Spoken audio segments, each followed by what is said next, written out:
sobre la iglesia de Tiatira, que también representa una sección de la historia de la iglesia de Cristo, pero que ahora es una iglesia que se ha corrompido, que Cristo todavía trata con ella, porque dentro de la iglesia hay fieles, así como lo hizo Dios con Israel. Israel, toda la nación, pues pecó, pero Dios trataba con los fieles para que ese remanente fuera el que se conservara, para darle a Dios lo que a Dios le pertenece y no se contaminara con las otras naciones. Entonces, en la iglesia de Tiatira, pues que en sí equivale al tiempo histórico de los años 500 hasta 1500. 1000 años de historia acá, donde la iglesia admitió y toleró el pecado, toleró en sí las doctrinas falsas, y no solamente que toleró, sino que trajo dogmas que vinieron a dañar la iglesia.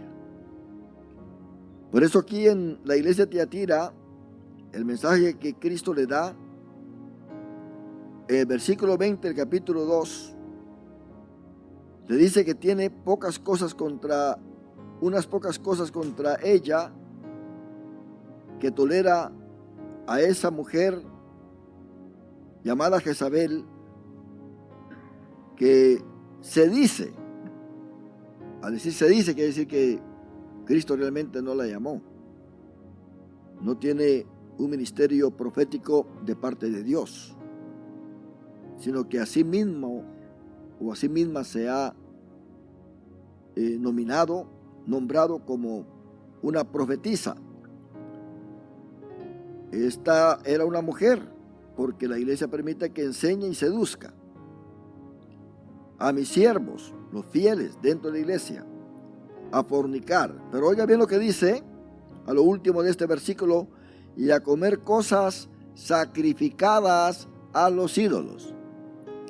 Quiere decir que empezó entonces una manera de adoración a Dios, pero a través de ídolos. Ellos le llaman solamente imágenes. ¿Y cuáles son los ídolos de ellos? Aquellos que representan a los santos que existieron. Quiere decir que les hacen imágenes y les atribuyen poder, les atribuyen deidad, los hacen prácticamente intercesores de aquellos que quieren acercarse a Dios. Ellos ayudan, ellos están ahí presentes siempre para socorrerlos, es la creencia de ellos. Entonces, les traen ofrenda. Ellos sacrifican a ellos, les traen ofrenda. Les oran, les hacen promesas. Si tú, San Judas, ayudas a mi hijo, yo te prometo que te voy a traer una ofrenda especial. Y se la dejan ahí, a los pies. Pero sucede que San Judas no agarra nada. Es alguien más. A María le llevan también ofrendas. Le oran. María ha sido endiosada por la Iglesia Católica. Desde el momento que la reconocieron como la Madre de Dios, que realmente fue llevada al cielo y que está sentada a la diestra de Dios también, entonces ha venido el engaño para todos los católicos. Y ahora, si ustedes se dan cuenta, la Iglesia Católica no se enfatiza tanto en Cristo Jesús, ni en la salvación, ni en la consagración. Ellos solamente mencionan a María y la quieren defender y quieren atacar a los protestantes de que por qué atacan a María, que María aquí, que María allá. Y la enseñanza de ellos es que María viene a ser mayor que Jesús. Y así se va desarrollando todo esto. Y los feligreses católicos, los que han llegado recientemente, aquellos que ni siquiera pensaban en esto, pero que entraron ya a ser feligreses serios en la iglesia, han aceptado todo esto. Y ahora ellos pues realmente tienen a María como una diosa. No, que nosotros no la adoramos, hermano. Aquí es que se le debe de orar siempre a Dios, ¿verdad que sí? Entonces nosotros tenemos en la Biblia ya establecida la doctrina que el que está sentado a la diestra del Padre es Cristo Jesús. Yo me he leído todo el Nuevo Testamento y no encuentro lo que dicen ellos, que María está sentada a la diestra de Cristo. Que eso es una burocracia divina, ¿verdad? Usted le ora a María, María le dice a Cristo, y Cristo le dice al Padre, y el Padre le dice al Espíritu Santo, o sea, pues que, y el Espíritu Santo le dice al Papa, y el Papa le dice al cura, y el cura es el que perdona todos los pecados. O sea, es una cadena tremenda lo que hay ahí. Pero eso se adoptó en este tiempo de la iglesia de Tiatira, en este tiempo de esta historia. La iglesia de Tiatira fue una iglesia local, pero que representa esta historia. Cuando se levantaron estos papas, se levantaron todos estos dogmas. Ahora, yo quiero decirles que todo esto vino a tomar lugar también para ellos resguardar la iglesia, porque la iglesia pues ya tenía muchas personas que no eran en verdad cristianas y vinieron a traer doctrinas mitológicas, porque realmente la manera en que ellos hablan de María no hablan bíblicamente. Así como adoran a María ellos ahora, también adoraban a la diosa Babilonia, a Semiramis, o sea, a la diosa babilónica. La adoraban. Por esa razón tenemos ahí a Ezequiel, a Zacarías, a todos estos profetas protestando contra la adoración de esta mujer. ¿Saben cómo le llamaban? La reina del cielo. Y adoraban a su hijo, que se llamaba Tamuz, y le rendían veneración, culto. Hacían tortas las mujeres para ofrendárselos a ellos. Así que la Iglesia Católica incorporó esto en su dogmaticismo, obligando a cada feligrés a que aceptara esto, porque si no, no era parte de la iglesia. No podía en sí tener esta persona comunión con ellos. Y trajeron el bautismo de los niños, de los bebés, cosa que no está en la Biblia, cosa que no aparece. No hay ningún niño en la Biblia que haya sido bautizado. Pero ellos dicen que desde el momento que se abolió la circuncisión, pues entonces fue reemplazado por el bautismo para los niños. Entonces al niño ya la Iglesia Católica no obliga a que se circuncide, sino que se bautice. ¿Se da cuenta? Una confusión terrible. Entonces aquí vemos nosotros que vienen las doctrinas falsas de esta Jezabel, la enseñanza falsa de esta Jezabel. Y no solamente esto, sino que esta iglesia que está casada ya con el Estado trae un sincretismo, dando a entender una mezcla de creencias, mezcla de adoración, de veneración, de santos. Ahora ya no son santos de la iglesia primitiva, como Pedro, como Juan, como Jacob y todos ellos, sino que ahora son santos aquellos que han trabajado en las iglesias en el tiempo moderno, que si hacen un milagro, pues lo canonizan, ya viene a ser un santo, y ya le oran. Ahora le oran a Juan Pablo II. ¿Por qué? Porque él hizo milagros según ellos. Y ahora pues hasta los papas que han venido después de él se han postrado ante él, porque ya está canonizado, él es santo, él puede seguir haciendo milagros. Dígame usted si eso no es adoración a los ídolos. Lo han convertido en un ídolo. No, que es una imagen. Es más, Dios dijo ahí en Éxodo 20 que no te harás imagen, ni de lo que hay arriba, ni en la tierra, ni abajo de la tierra. De nada te vas a hacer ninguna imagen. Pero ellos quieren tomarse el derecho de hacerse imágenes. Y pregúntele usted por qué se hacen imágenes. No, que tú sabes, el pueblo de Israel tenía el arca. Y el arca tenía 2 serafines. Y lo cargaban. Pero el pueblo de Israel nunca se le hincó a los serafines.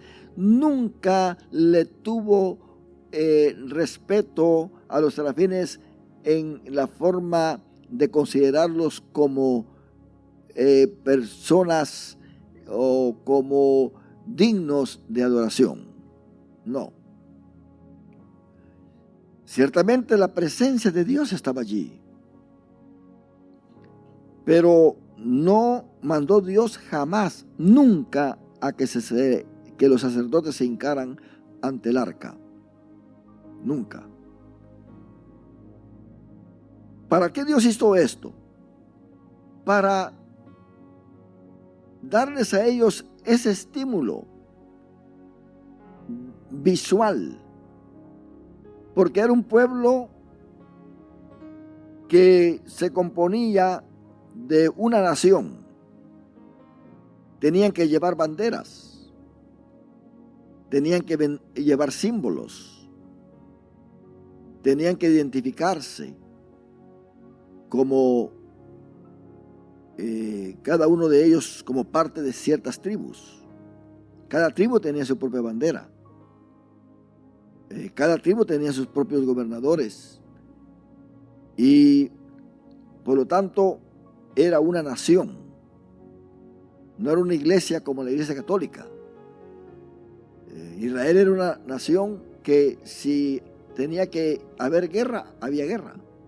Tenían armas. Ellos peleaban y Dios los ayudaba. Y cuando mataban, cantaban victoria. Entonces la Iglesia Católica tomó este derecho y se volvió una asesina, matando a muchos, metiéndolos en el horno de fuego también. No solamente mató 5, 6 o 20, mató miles de judíos y miles de cristianos, porque quería que a la fuerza se convirtieran al catolicismo. Aquellos que tradujeron la Biblia y la hicieron pública también fueron quemados, porque la Iglesia Católica quería esconder la Biblia para luego tomar prácticamente el lugar de Dios, para que la gente creyera que todo lo que ellos dijeran venía de la Biblia y que venía de Dios, y de esa manera pues ya podían ellos controlar el mundo entero. Note bien que la Iglesia Católica en estos años controlaba a los reyes, los presidentes, los gobiernos. Y esto es algo que hasta el día de hoy ha querido seguir con su misma fuerza, pero gracias a Dios que el evangelio verdadero, que el cristianismo verdadero, los protestantes, los hermanos separados, como los llaman ellos. Yo nunca fui católico, yo no sé por qué me llaman hermano separado a mí. Es que tú eres un hermano separado. ¿Desde cuándo yo me he separado de ellos? ¿Verdad? No, y que tienes que volver a tus raíces. No, mis raíces están en la Biblia, en Cristo Jesús. Yo nunca he sido católico. Nunca me he persinado, nunca me he hincado ante una imagen. ¿Quién sabe quién la hizo? Quizá uno por ahí que necesita arrepentirse de tanta maldad que ha hecho. Y hizo la Virgen. Y esas imágenes no tienen poder, hermano. Se caen y se quiebran. Y les caen en la cabeza a los mismos sacerdotes. Les hace un gran chinchón, como dicen. ¿Verdad? No hay forma de creer que ellos en verdad tienen vida. Es un engaño tremendo. Por eso dice acá que esta Jezabel los obliga, les enseña, los seduce a comer cosas sacrificadas a los ídolos. Jezabel. El problema es que Jezabel se quiere meter en la iglesia verdadera, cristiana, actual. Se quiere meter en nuestras congregaciones. Se quiere meter en rebeldía contra los pastores, los siervos del Señor. ¿Quién ha enseñado a los miembros de las iglesias a venir contra sus pastores? Jezabel. ¿Quién ha enseñado a miembros de la iglesia a renunciar a sus privilegios y responsabilidades? Jezabel. ¿Quién ha enseñado a hacer grupos en las iglesias para venir y destruir la obra? Jezabel. Jezabel es astuta.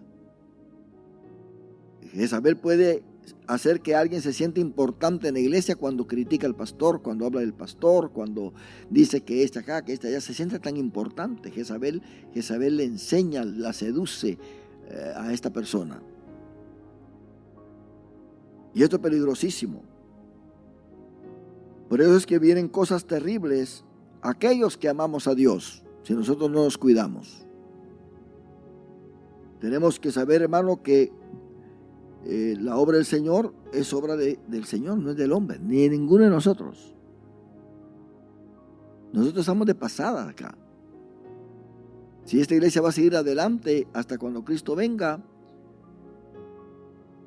es posible que cuando venga el rapto, ninguno de nosotros estemos acá. Va a estar una nueva gente que va a haber. Un nuevo pastor, nuevos diáconos, nuevas diaconisas. Todo va a ser nuevo. Entonces, ¿qué peleamos? ¿Cuál es nuestra meta? ¿Por qué mejor no nos consagramos a Dios y le damos una cachetada a Jezabel cada vez que se acerque? Y decir, mira Jezabel, tú a mí no me vas a enseñar, tú a mí no me vas a seducir. Yo no estoy en esa iglesia para andar peleando, yo no estoy en esa iglesia para andar criticando a mi pastor, a mis líderes. Yo estoy en esa iglesia porque quiero servir al Señor. Yo no me voy a dejar dominar por ti. Yo voy a ser fiel al Señor con mis diezmos, con mi asistencia a los cultos. Voy a estar con mis ofrendas. Si hay una necesidad, ahí estoy yo, ayudando a la obra misionera. Tú a mí no me vas a engañar, Jezabel. Porque si yo lo que tengo no es mío, es porque Dios me lo dio. Y de lo mismo que Él me da, es que yo le doy. ¿Se da cuenta? Eso es tener fortaleza. Y esto era lo que pensaban los fieles de la iglesia. Hay en ti unos pocos que no se han dejado engañar. Eran esos que no se dejaban engañar. Y en mi experiencia como miembro de iglesia, ¿cuántas veces me quisieron hacer parte de esos grupos que se rebelaban contra mi pastor? tanto en mi país como acá. ¿Cuántas veces? ¿Cuántas veces me quisieron hasta dar una cachetada porque yo no me iba con ellos? Porque yo sabía muy bien que no importa. Hablaban de mi pastor, de que esto acá, que esto allá, para quererme convencer de que ese pastor no sirve, que no era llamado de Dios. Y hermano, muchos de acá se dieron cuenta de una última división que hubo por allá en aquellos tiempos, que los más importantes de la iglesia pues se llevaron a los ingenuos, se fueron, fundaron su iglesia por allá y se enojaron con muchos de nosotros porque nosotros nos quedamos ahí. No nos movimos porque nosotros considerábamos que el siervo de Dios, no importa, si no es perfecto, eso no interesa. Si Dios lo ha llamado, lo ha ungido, es el siervo del Señor y tenemos que respaldar lo que Dios ha establecido en la iglesia. No hay por qué andar pintando monos. Mi hermano, lo que no es de Dios no prevalece. Y cuando hay un espíritu de Jezabel, no crea usted que ellos también no se llevan ese espíritu, porque ellos son los que están bajo su control. Están allá y empezaron a pelear también. Empezaron a pelear quién tenía que ser el pastor usted. Habían 3 que estaban dando duro. Y mire, habían traído guitarras, regalado guitarras, habían traído, daban dinero porque según ellos querían tener suficiente dinero hasta para comprar un templo y todo eso. ¿Y qué sucedió? Hubo una pelea entre ellos en esa misma noche que decidieron cada quien agarrar su camino, y esa misma noche pues estaban pidiendo lo que habían dado. Dame mi guitarra, dame el tambor que yo di, dame aquí, yo di $50 de ofrenda, ahí me lo regresan, porque, o sea, un tumulto terrible, un pandemonio terrible. Y muchos de ellos regresaron a nuestra iglesia, la mayoría regresó. Pero ahí estaba el espíritu de Jezabel. De tal manera que cuando surgió otra vez la oportunidad, se levantaron de nuevo. ¿Por qué? Porque el espíritu de Jezabel está allí. ¿Se da cuenta? O sea, eso, hermano, es algo terrible, algo espantoso dentro de una congregación. Nosotros tenemos que entender que este espíritu de Jezabel está en contra del Espíritu Santo en la iglesia. El Espíritu Santo nos habla a nosotros y Jezabel quiere meter su voz también. El Espíritu Santo nos enseña a nosotros y Jezabel quiere meter ahí su enseñanza. Qué terrible es esto, hermano. Qué terrible. Yo le digo que hay quienes estuvieron en esta iglesia y sabíamos que realmente tenían el espíritu de Jezabel. Y usted lo sabía, todos lo sabíamos y nos cuidábamos, gracias a Dios. Yo como pastor cuidaba la viña. Porque ahora usted lee sus comentarios que ponen en Facebook y está diciendo este varón de que hay que descartar lo que es las bodas del Cordero. Hay que descartarlo, lo que es la boda del Cordero, porque realmente no hay bodas del Cordero. La iglesia nunca se va a casar. Y dice, no, pues si la iglesia es el cuerpo de Cristo, si la iglesia aquí, si la iglesia allá, si somos miembros de su cuerpo y somos miembros de su carne, ¿cómo la iglesia se va a casar con Cristo? Pero lo que ellos no entienden es que nosotros tenemos que tener un cuerpo transformado, un cuerpo glorificado. Cuando la Biblia dice que hay la boda del Cordero, es cuando estemos allá con el cuerpo glorificado. Ciertamente hoy somos miembros del cuerpo de Cristo, pero no tenemos un cuerpo glorificado. Pablo dice que estamos sentados con Cristo en los lugares celestiales, pero no tenemos un cuerpo glorificado. Pero cuando Él se manifieste, seremos tal como Él es. Ese es el matrimonio, porque podemos comer del maná que Él va a servir. Y nadie más sin este cuerpo glorificado puede comer este maná. No hay entendimiento. Leen un libro por ahí y ya quieren meter esa doctrina en la iglesia. Hay que tener mucho cuidado. Jezabel es muy peligrosa. Muy peligrosa. Jezabel es muy sutil. Puede acercarte a ti con una voz bastante glamorosa. Una voz de esas que llama la atención, estereofónica. Y te puede convencer fácilmente si no tienes esta doctrina en tu corazón. Si en nuestra iglesia alguien decide irse a otra doctrina, ya no es culpa del pastor, ya no es culpa de la iglesia con su doctrina. Es simplemente alguien que, como dice Juan, ellos estaban con nosotros, pero no eran de nosotros. No eran. Entonces, hermano, ¿cómo usted va a hacer que el águila que creció entre los pollitos viva ahí entre los pollitos? No, va a echar plumas y se va a ir. Y se va a comer los pollitos que están ahí.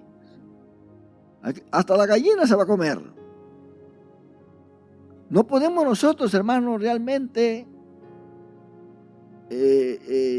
querer tomar a alguien a la fuerza. No, que tú eres aquí, que tú te quedas para acá con nosotros, que tú eres especial, que no te vayas. Hermano, si ya cayó en la garra de Jezabel, está terrible, terrible completamente. Mire hasta dónde ha llegado Jezabel. Jezabel ha llegado a seducir a los siervos del Señor, a fornicar, ya sea físicamente o sea moralmente como doctrinalmente. ¿Cuántos ministros han fornicado en estos últimos días con la doctrina de su iglesia? Cuando vino la G12, ofreciéndole mucho dinero a los pastores, ofreciéndoles hasta aviones les ofrecían, pero querían que les entregara a la congregación. En otras palabras, ¿sabes qué? Nosotros te vamos a ayudar, pero entréganos tu congregación, entréganos el templo. Si tenían un templo, decían, entréganos tu templo, ponlo todo a nuestro nombre. ¿Y a ti qué te interesa la iglesia, esta gente que está ahí, hombre? Tú solamente vela por tu familia. Mira, vas a recibir tanto mensualmente. Y los pastores caían en la trampa. Y sin que la iglesia se diera cuenta, las vendían. Ahí estaban los hermanos cantando, mire, y no sabían que ya Judas los había vendido a usted. Tremendo eso. Yo fui llamado por una congregación para que de alguna manera les ayudara. Me llamaron los líderes de la iglesia para tener una reunión con ellos aquí en el centro de Los Ángeles, una iglesia que está en una polémica. Y tuvimos la reunión, estaban todo el diaconado, todo el liderazgo de la iglesia. Yo me afligí porque me llamaron y yo dije, voy a ir, pues quizá en algo les puedo servir, ¿verdad? Quizá alguna palabrita por ahí. Y estuve hablando con ellos y me contaron la situación de todo esto. Con la ayuda del Señor, pues yo les di ciertas estrategias para que ellos mantuvieran su iglesia, porque lo que había sucedido era que el pastor que tenían había entregado su iglesia a un concilio sin que ellos se dieran cuenta. Sin que ellos se dieran cuenta. Miren lo que pasa cuando un pastor no ama a su congregación. Cuando un pastor realmente, la iglesia que realmente tiene un pastor que los ame, tiene que apreciar a su pastor. Porque están habiendo muchas cosas terribles hoy en día, mi hermano. Muchas cosas terribles. Hay iglesias que no tienen en sí la organización que se requiere. Hay iglesias que no saben ni cuánto entra ni cuánto sale en sus congregaciones. Están simplemente siendo controladas de una forma política, de una forma en que los seducen a ellos a consagrar al Señor. Pero yo les digo una cosa a ustedes: una iglesia no puede estar consagrada al Señor si no está bien organizada de acuerdo a Dios, porque el Espíritu Santo se ofende. El Espíritu Santo se ofende, mi hermano, porque el Espíritu Santo no es un Dios que hace fraudes. Mire lo que pasó con Ananías y Zafira, que ellos pensaron que todo se iba a resolver tan fácilmente. ¿Sabes qué? Ya somos miembros de la iglesia primitiva aquí en Jerusalén, pero ¿sabes qué? Hagamos una cosa. Yo sé que todos llevan a los pies de los apóstoles lo que venden, y nosotros pues ya vendimos nuestra propiedad, demos la mitad. Y al fin y al cabo, es nuestro dinero, es nuestro. Yo no sé por qué nos están obligando a llevar todo. Entonces se pusieron de acuerdo, siendo esposos. Se notaba que ninguno de los dos estaba espiritual. Los dos estaban carnudos. ¿Se da cuenta? Porque lo que dijo Ananías, a Zafira le cayó bien. Dice, oh, cierto, yo creo que tú eres un hombre sabio, ¿sabes? Y yo te apoyo. Pero si hubiera sido una mujer espiritual, le digo, bueno, ¿y qué te pasa a ti? ¿Qué tú crees que es Dios? ¿Qué tú crees que es la iglesia? Nosotros vamos a serle fiel al Señor ya que estamos allí. Ya estamos ahí, pues vamos a serle fiel al Señor. Punto. No, pero Zafira pues le gustó la proposición que le hizo el esposo, y pecaron contra Dios. ¿Qué sucedió con ellos? ¿Qué les dijo Pedro? ¿Por qué mintieron al Espíritu Santo? ¿Por qué? Eso pasa con aquellos que dicen, bueno, yo en esta semana gané $1,000, la otra semana voy a ganar otros 1,000, en este mes voy a ganar 4,000. Y qué bueno que Dios me está bendiciendo.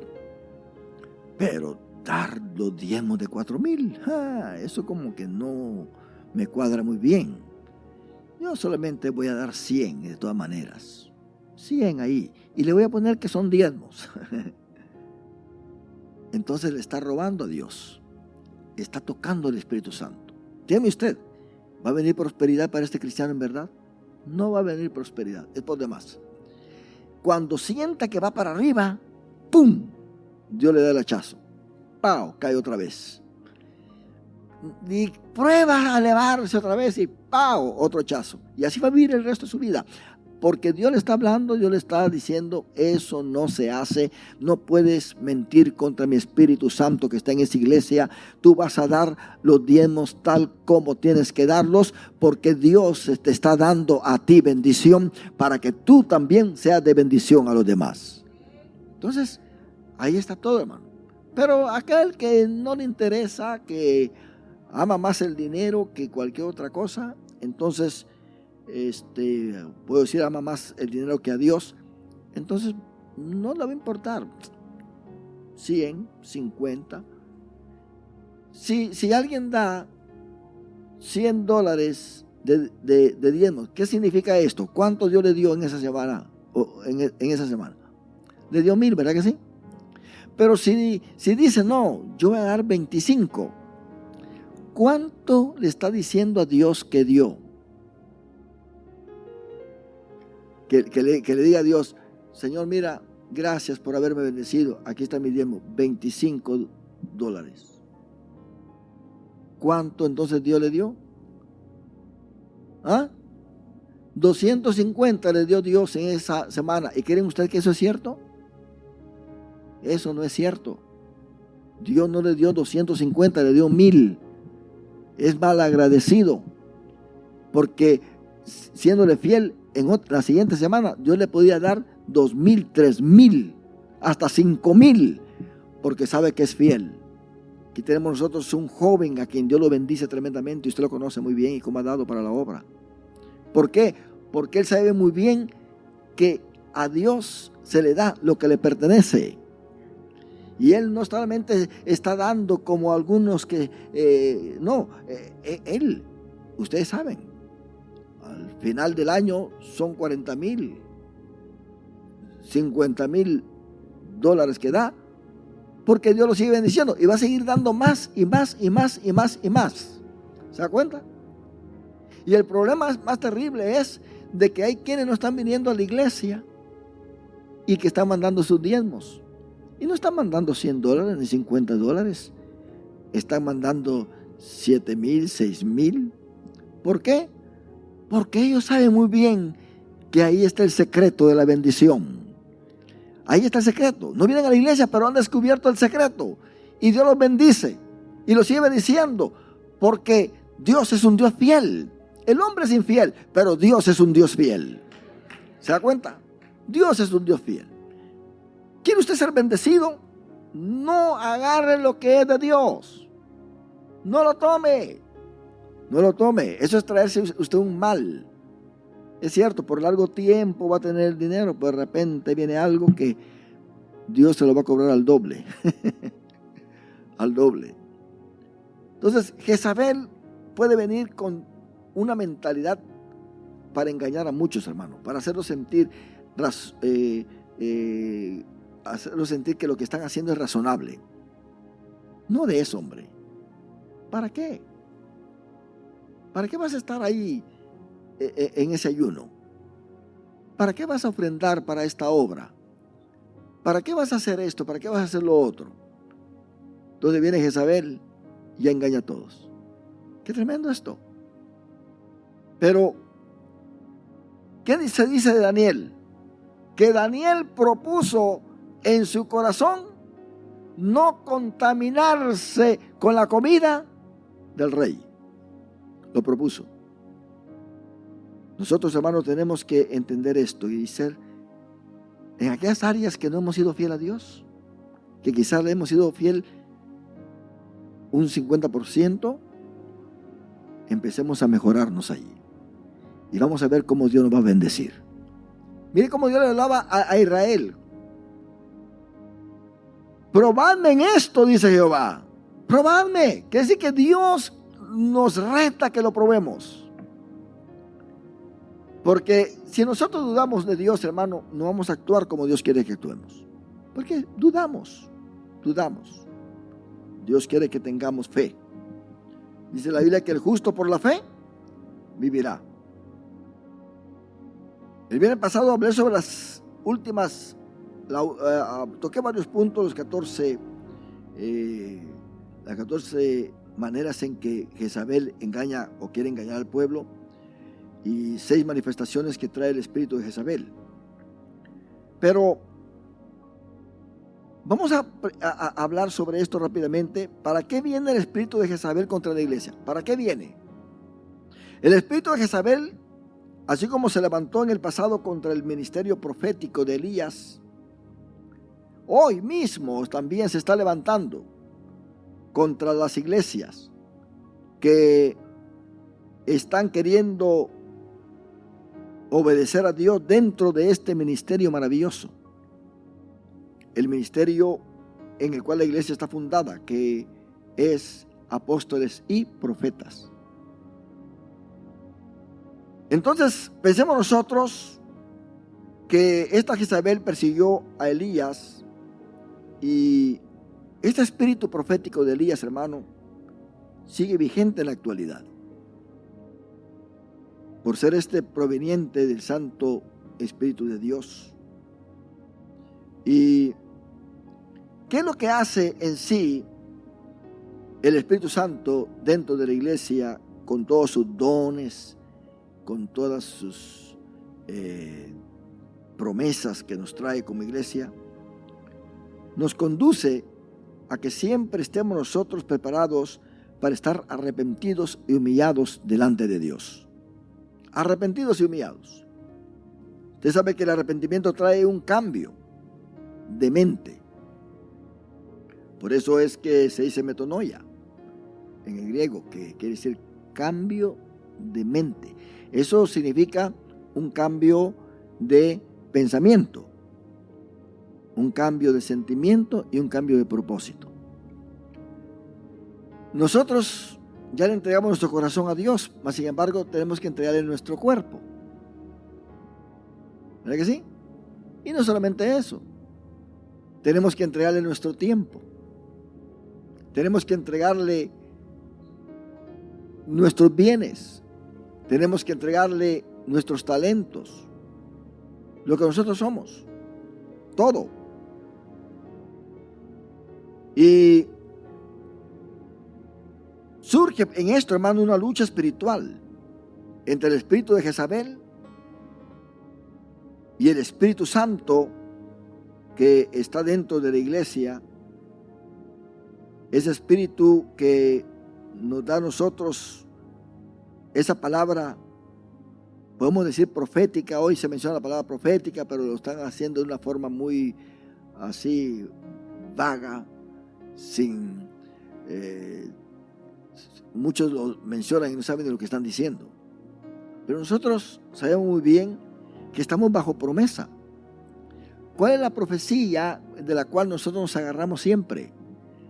De que Cristo viene por su iglesia, que hay que estar preparados. El Espíritu Santo siempre nos habla: prepárate, prepárate, acércate a Dios.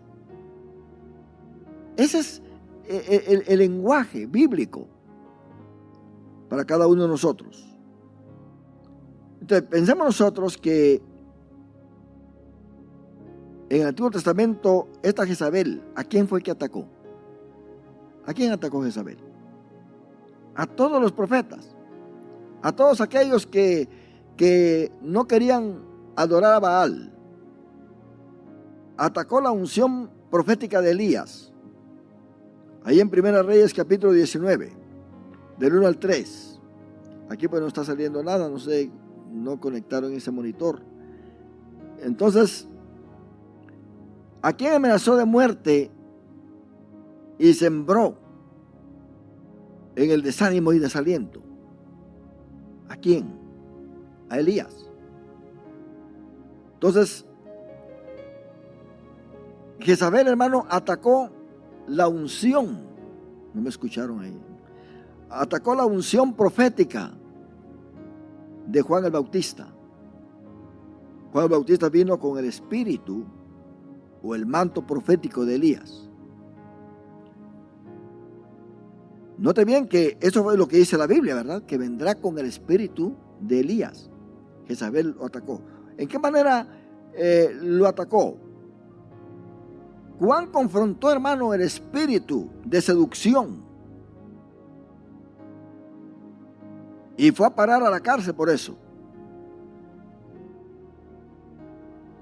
Entonces, hermano, había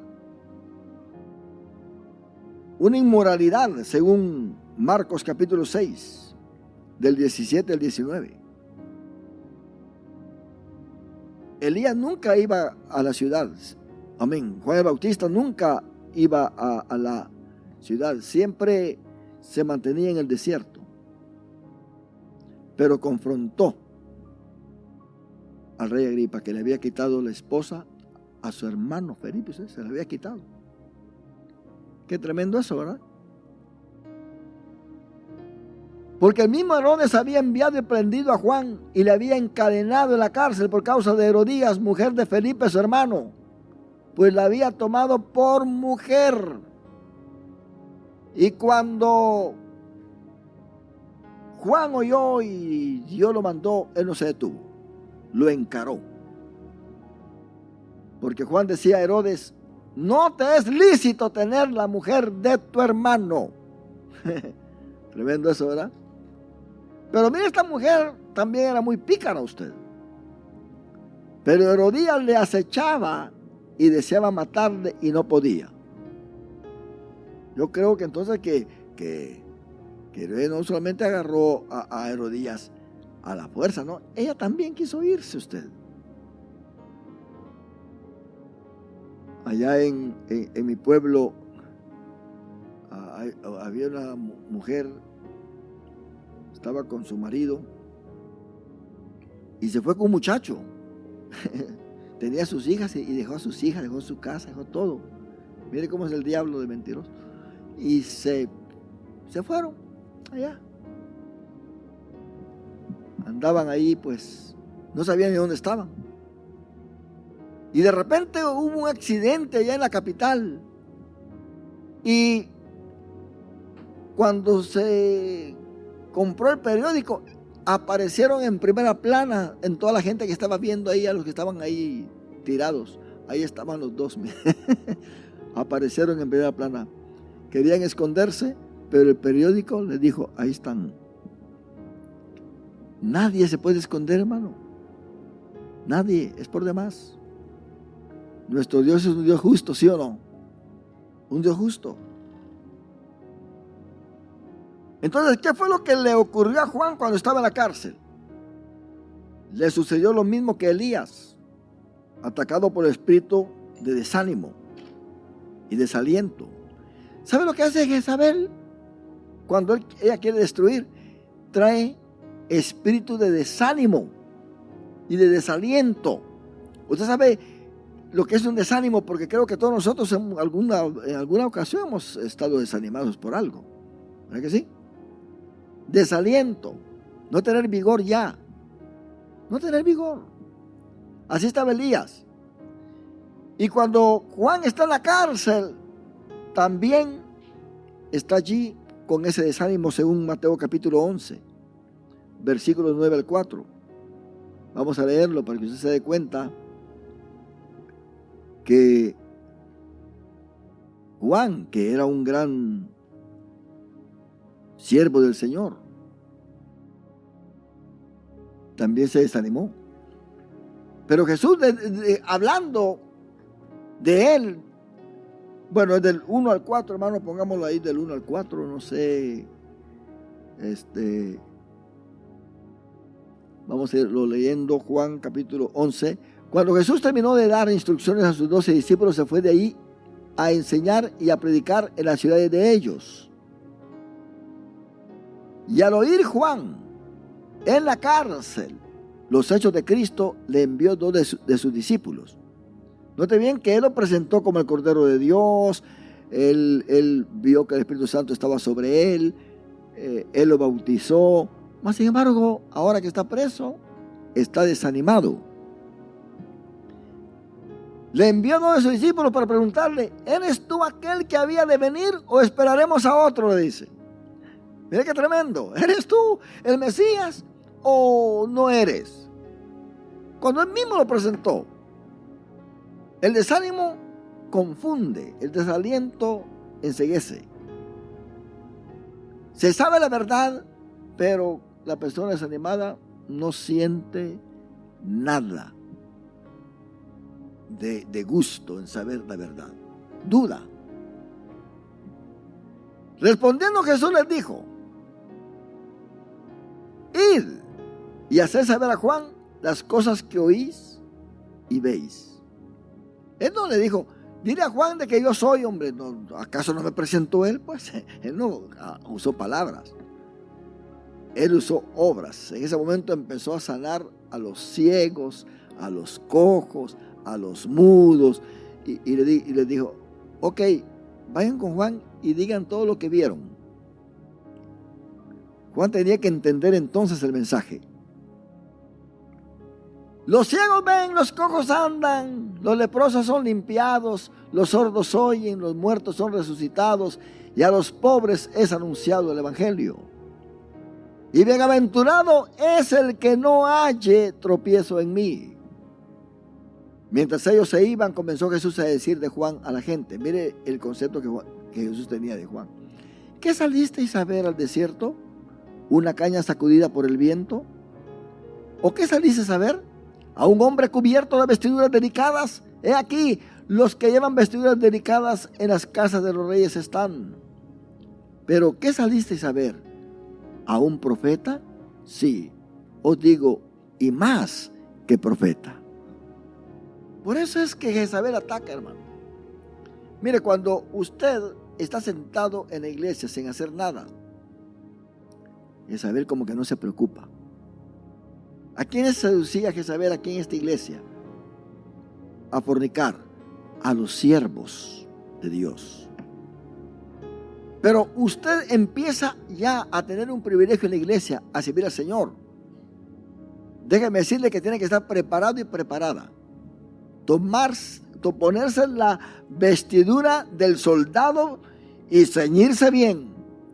Porque Jezabel se le va a venir encima a usted y no la va a dejar en paz, no la va a dejar en paz. Siempre va a andar ahí fastidiando, instigando y que por qué, obligándolo obligándola a que renuncie a ese puesto que Dios le ha dado en la iglesia. ¡Qué tremendo! Entonces, ahora que está ya para el servir al Señor, ahora se siente usted desanimado, desanimada. Viene quizás hasta enojado, enojada a la iglesia. Todo nervioso, nerviosa. Usted no se deje dominar por el espíritu de Jezabel. El espíritu de Jezabel es un espíritu satánico. Son los mismos demonios que están acercándose ahí para perturbar la mente de aquel que le sirve al Señor. Por eso Pablo siempre decía: todo lo puedo en Cristo que me fortalece. Todo lo puedo en Cristo que me fortalece. Jezabel es un nombre que inmediatamente al leerlo o al escucharlo, hermano, nos damos cuenta de que nos remonta a los días de Elías, el profeta de Dios. Y aunque cuando fueron escritos estos pasajes bíblicos, ahí en 1 Reyes 16, 17, 18, 19 y 20 y Apocalipsis 2, estuvieron claramente fundamentados con dos mujeres. Algunos creen que Jezabel en la iglesia de Tiatira era una persona real, que Cristo aquí no está hablando de una forma simbólica. En verdad existía esa mujer allí. Otros creen que es algo simbólico de la doctrina que se trae ahí en esa iglesia. Pero sea como sea, la doctrina mala se está fomentando. Entonces, el propósito es destruir a los ungidos de Dios. Ahora, este espíritu de Jezabel es un espíritu que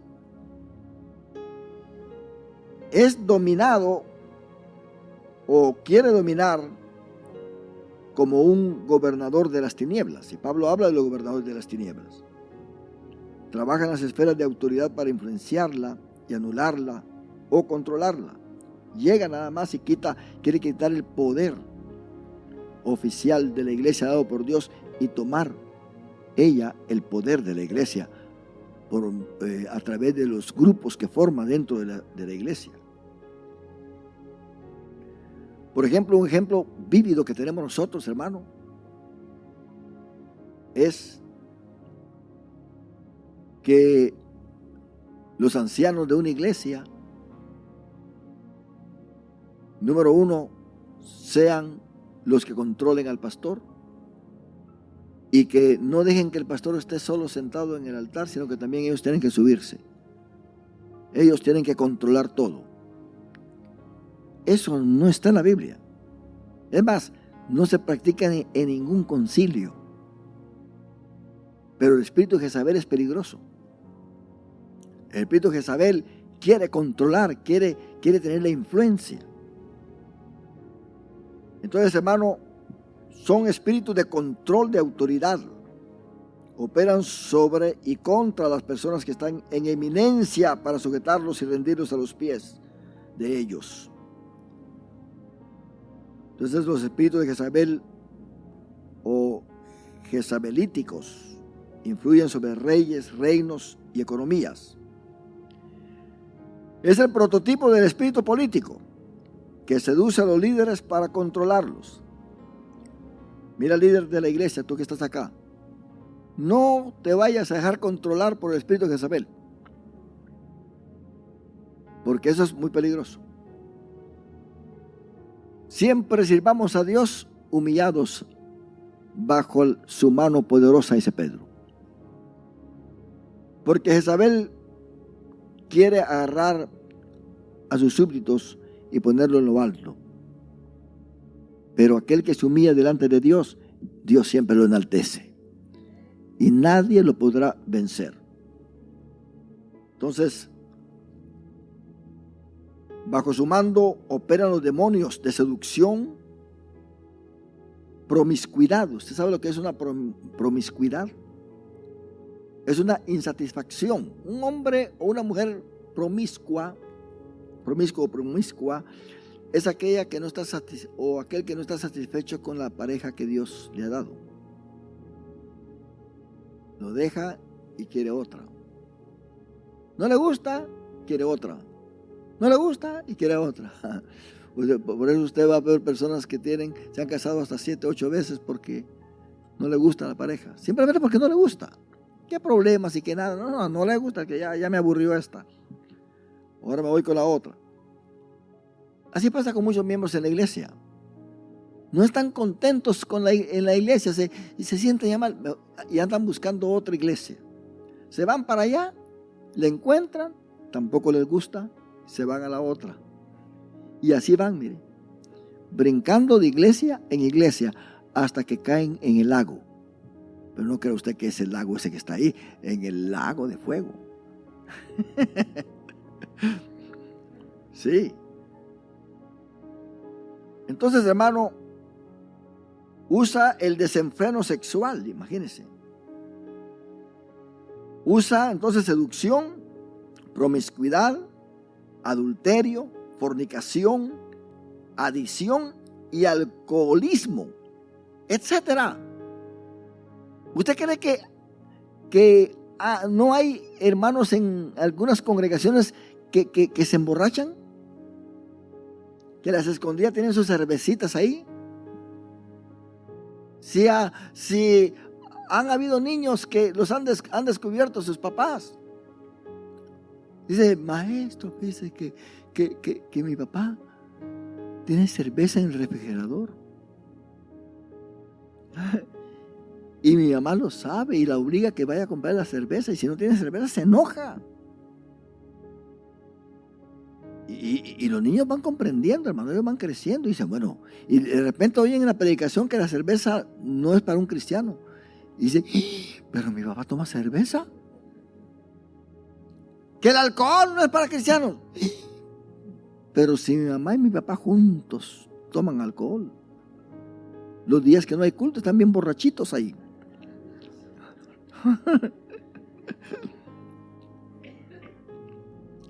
¿Qué culto y hogar y qué nada usted? Borrachitos están. Y los pobres hijos ahí, abandonados usted. Y luego vienen otro día a la iglesia felices, contentos, hermano. No tienen ya sensibilidad, no tienen nada. Ni la conciencia les dice nada. Porque ya son personas que cayeron en las garras de Jezabel. ¿Se da cuenta? Usa el desenfreno sexual, dije, y la prostitución para conseguir sus fines. Así como el engaño. El espíritu de Jezabel representa el poder político que usa los poderes de Baal, ocultismo, para obtener y mantener el poder en las naciones.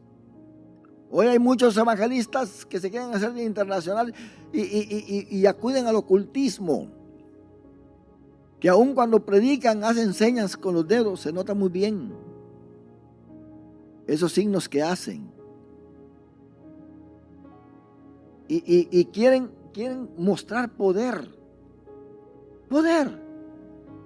Hermano, ¿por qué eso? Es para engañar a la gente. Seducirlos. Quieren mostrar poder. Hay ocultismo. Y aún hay miembros de iglesias que van al ocultismo, a que le lean la mano. Se enojan tanto contra un hermano en la iglesia que como saben ellos que Dios no les va a responder para que le mande un rayo y les caiga encima, se van con el brujo. Y dicen, ay, pero me voy a ir con la brujita aquella que conozco y voy a decirle que le haga un mal. Y después que vienen a la iglesia y cada vez que el hermano entra, le quedan viendo a ver si notan algo raro en él. Quieren que el hermano entre así rencando usted. Dice, ya está trabajando el asunto. Pero déjeme decirle, aquel que está cubierto con la sangre de Cristo, no hay nada que le toque. No hay nada. Porque la gloria de Dios está abarcando, abrazando su vida. Entonces, hermano, esta gente está perdiendo el tiempo. Jezabel quiere siempre meter el problemita, meter la contienda, meter por ahí la duda, meter el espíritu de desobediencia, de rebeldía, de oposición. Siempre. Esta Jezabel está terrible usted. Hay que tener cuidado. Estoy hablando de la doctrina de los espíritus malos.